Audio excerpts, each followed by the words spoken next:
My biggest fear would be when the first comes and I don't get the rent. I found that my tenant had dumped concrete down my toilet. Can you believe Fair Housing fined me $5,000 for that? How do you onboard your tenants? What do you do?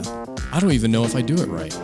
If you're a landlord, don't just rent, rent perfect. The Rent Perfect podcast with property expert and private investigator, David Pickron. Well, welcome to another episode of the Rent Perfect podcast. Scott's joining me as always. Scott, I'm going to open this thing right up. We're going to get right to the point. I love it. Okay. I've known you for a long time. Many years. I think I know the answer to this. I want to hear you do a little self-assessment. Okay. Are you a very forgiving person? I think I'm a very forgiving person. Okay.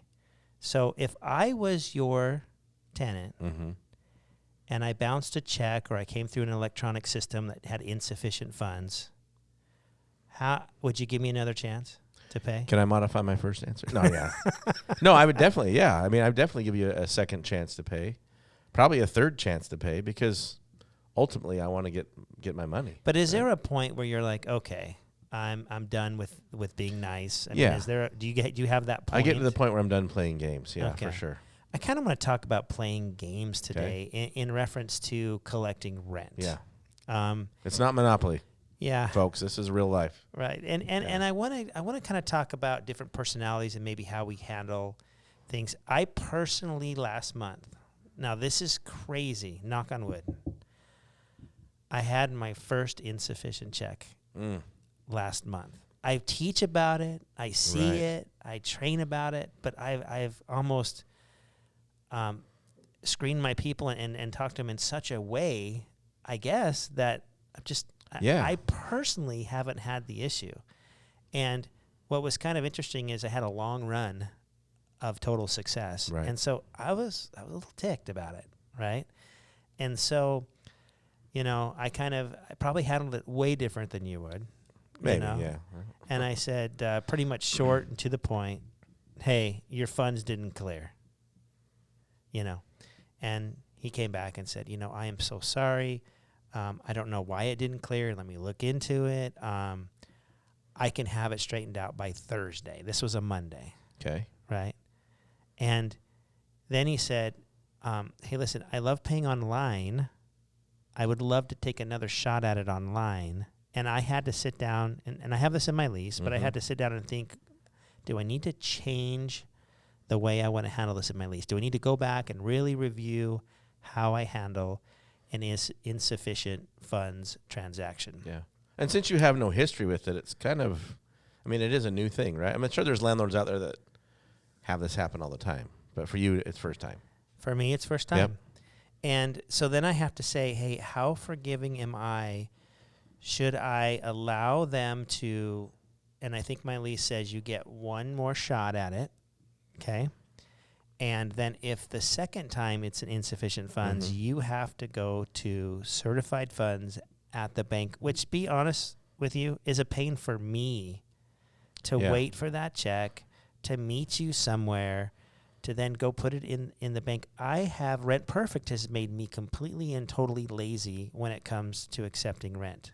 I look at my phone, rent's in my bank account, great, I move about my business. Now all of a sudden, there's this process that's a little bit annoying for me. So I said, okay, I will allow you to process it again on Thursday. You have one chance. It went through, and I was like, oh my gosh, thank you so much. But it stems to ask ourselves the question, what is our policy and what is in our lease? Right? And how forgiving do we want to be? I have clients that say, no, one time, cashier's check for the next 6 months. One time, cashier's check for the next year, 2 months. But I got to tell you, this online payment system absolutely spoils us. Yep. And I like to stay on that system as long as I can. But there's a point where I'm done. Yeah. Right. So next month, if he's insufficient funds again, do you reset and let him pay online, or do you require, now that are we resetting every time he does well? No, I probably would then take him off and go to a certified funds. Yeah. Go tell the bank that the money's in the bank, not me, before you get me those funds, right? Right. But it's annoying because my Rent Perfect system tracks money coming in, when you paid, my accounting, goes to my bank account, all these good things. And jumping to that manual process, I feel like I'm going backwards, like the way we back in time used thing, to do it. So, my policy might be different than your policy. Sure.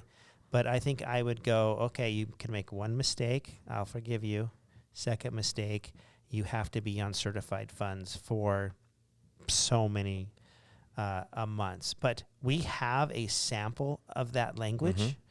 If you want a sample of our language, we're not saying take our language, put it in your lease, this is what you should have, but it's just a sample to see, you know your properties better than we know your properties. Right. You know your people better than we know your people.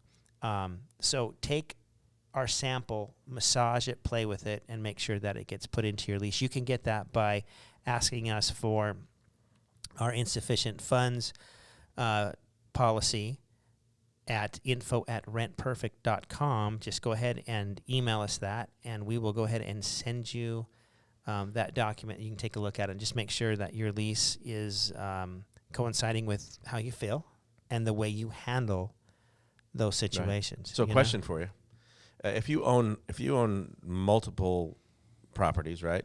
And let's say that you have some, 1,500 square foot property, and then you have a 4,000 square foot property. Do you recommend having the same criteria across the board for all those? I do, only because it has to do with a person and a payment and you. I think if you start saying, hey, the people who have less rent have to go this way, and the people who have more rent go this way, and someone could come back and make this argument of disparate impact, and more poor people are black, or more people, I think you're getting in a position on rent pay that that you don't want to be in. Yeah, kind of tricky, I would just, right? I would just keep it the same. You know how I talked about going and going this back? I feel like going back and getting certified funds, and it's a manual process. And right. other things. The reality is it's harder for me and it's harder for them. But isn't life usually harder when you do make mistakes? Yeah, I mean, is it too much asking them to not push 2 buttons now, drive down to the bank and get it? Because sometimes I feel like I don't want to make it hard on them. But life is hard when you make mistakes sometimes. Yeah. And the reality is, if you don't have a little bit of making it difficult for them, it's going to be difficult for you, right? They'll correct. Most people self-correct after doing the hard things once or twice. You don't want to be doing this for the next 2 years. So that is a great point. I'm in Montana this summer. I'm driving down the road. I'm looking for this exit. Now, in Montana, there's not an exit every mile, okay? I missed this exit, and I had to drive 15 miles up the road to get a U-turn to drive 15 miles back. Missing that exit cost me 30 minutes of my life I'll never get back.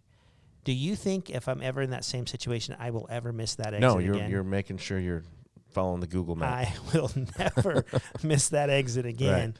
And that is your point of, hey, making your tenants work harder when they make a mistake isn't always a bad thing. So I appreciate that point. Yeah. That's a great point.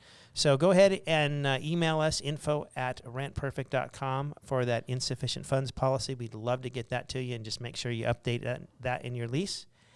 I think we're going to see more insufficient funds in a down economy. Moving forward, for sure. It's time that we take a look at that and really make sure we're buttoned up. Yep. And until next time, continue to rent perfect.